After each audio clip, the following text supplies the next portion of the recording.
Now, the Warren Buffett train killer. It lies south of the United States, all the way down in Panama.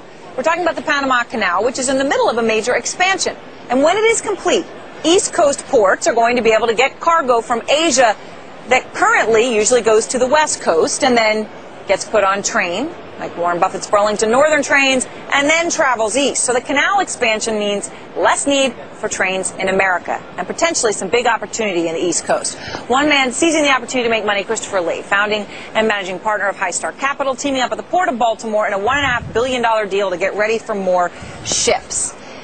Now, this is a story I've been watching for a while, ever since I was down in Panama. So they are going ahead with this big expansion. A lot of people were critical, oh, it's not going to happen. It's happening. Oh, it's going to happen by 2014, absolutely. And they're in the middle of it. And what does it fundamentally mean? What kinds of cargo and ships are going to be able to come from, let's just say, China to the East Coast now?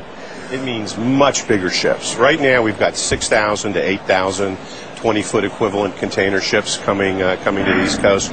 With the Panama Canal, you're going to see a minimum of 10,000 TEUs and wow, all the way up to 14,000 TEUs. So the monster ships are coming to the East Coast. So you're nearly doubling the amount of cargo that can come via ship instead of going to the West Coast and going on train. We're doubling the capacity. It'd be great if we doubled the cargo. Right, fair point. Okay, and your cost per container also plunges. The operating cost per container for the ships comes way, way down. These are super fuel-efficient ships. They don't require a lot of people to operate, so the savings for the ocean carriers are phenomenal. Okay, so then here comes the problem. The problem is this is great for potentially a lot of people, not so much for Warren Buffett maybe, but the ports on the East Coast are not necessarily ready for all this extra capacity. They're certainly not ready. What we did in Baltimore is we're getting them ready. You need a minimum of a 50-foot draft in the channel. And the Corps of Engineers has done a fantastic job on that. There's 3 ports that have that capacity: Baltimore, Norfolk, and New York. The deal we did with the state of Maryland, and by the way, it's subject to final approval, basically we're investing a significant amount of money to upgrade the dock, make it ready for the big ships, buy new containers. And so there's an upfront investment of about $100 million just for that? It's well over that, yes. Okay. And then the total investment as you go through and get it ready for the bigger ships and all the capacity is about $1.5 billion? The benefits to the state of Maryland over the life of the 50-year concession are close to $1.5 billion. Okay, now let's also talk about the job side of this, especially with all the focus in this country right now on stimulus.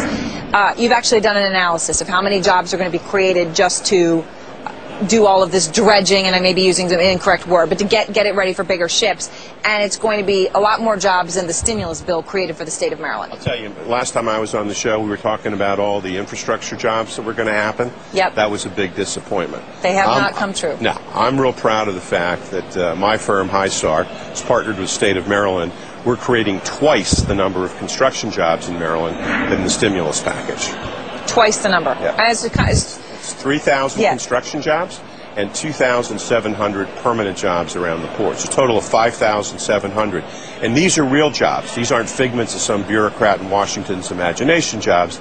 These are real jobs. They're coming, and they're coming soon. And what about the Port of New York? You said New York, Baltimore, and Norfolk would be the 3 that could take these kinds of ships. They're not quite ready yet either, though. Port of New York's got a massive problem. It's called the Bayonne Bridge.